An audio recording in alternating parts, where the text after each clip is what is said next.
You deserve a retail team that supports you. What I've learned is that there's only 3 reasons why they're not. Keep watching to learn what those are and the steps you can take to fix them.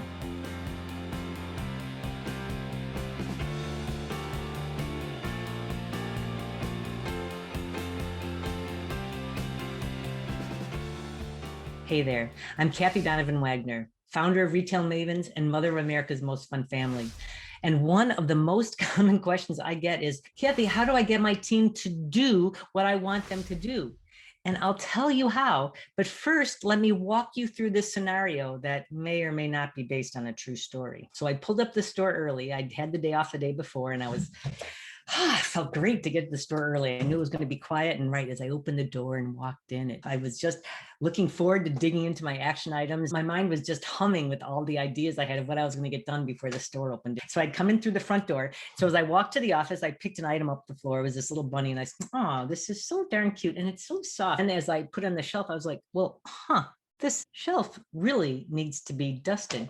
Well, drat, how did that not happen on Tuesdays? Because Tuesdays were dusting day in our store. As I passed the front counter, oh my gosh, I can see this so clearly. Garbage was falling out of the garbage bag. Like, what? This should have been taken out last night. So as I went over to take the garbage up, I'm getting a little cranky now, right?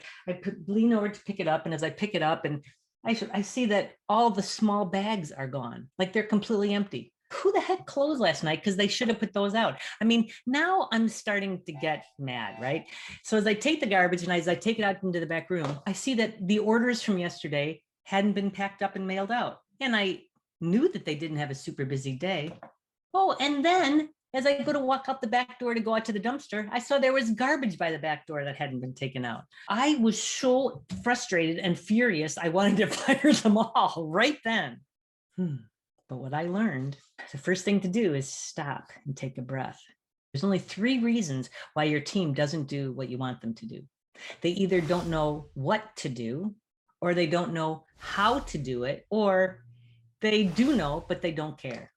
That is all there is to it. The thing is, we automatically assume it's number 3. We automatically assume that, oh my gosh, they know exactly what to do and they're choosing not to do it. But the reality is, people don't wake up in the morning and say, oh gosh, I just can't wait to make my boss mad today. What can I do or not do that will ruin their day? For sure, we all sometimes make hiring mistakes, right? But the first 2 reasons we all know are much more common. So let's dig into them. The first one, they don't know what to do. The thing is that it's your job to set your team members up for success. So how you do that is by clearly defining and then writing out what your expectations are. They can't read your mind. No matter how obvious it seems to you, it's not obvious to them. But if it's written down, then there's no room for compromise because either they've done it or they haven't.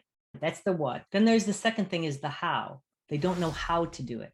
After you've written down what they need to do, you have to give them the how. It's the most common mistakes is that you don't give them the how and when the job has to be done.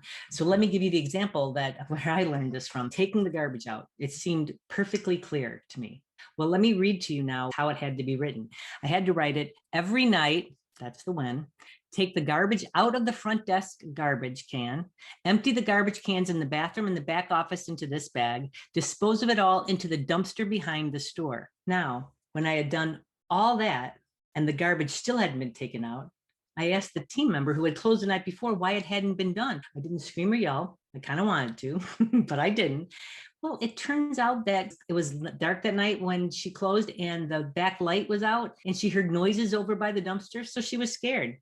It wasn't that she didn't care. Well, that's completely understandable. So that's why you owe it to them to be super clear, super clear. And the bottom line is, if things aren't done the way you want them to get done, then you have to take responsibility. It's your job to give them the tools they need to be successful. You are responsible for your part in them not doing what you want them to do until you're not, until you determine they don't care. I had that happen once with one really bad hire. This is how I always remembered it. As you're pointing a finger at someone else, why didn't you? You got to remember there's 3 fingers pointing back at you. And those 3 fingers stand for the 3 reasons they aren't doing what you're asking them to do. They don't know what to do, they don't know how to do it, or they don't care. You deserve to have a team that supports you to greater success. And so you owe it to yourself to support them so that they can support you. Are you struggling with an underperforming team? Please let me know in the comments below. Like, what other questions do you have? What else has come up for you?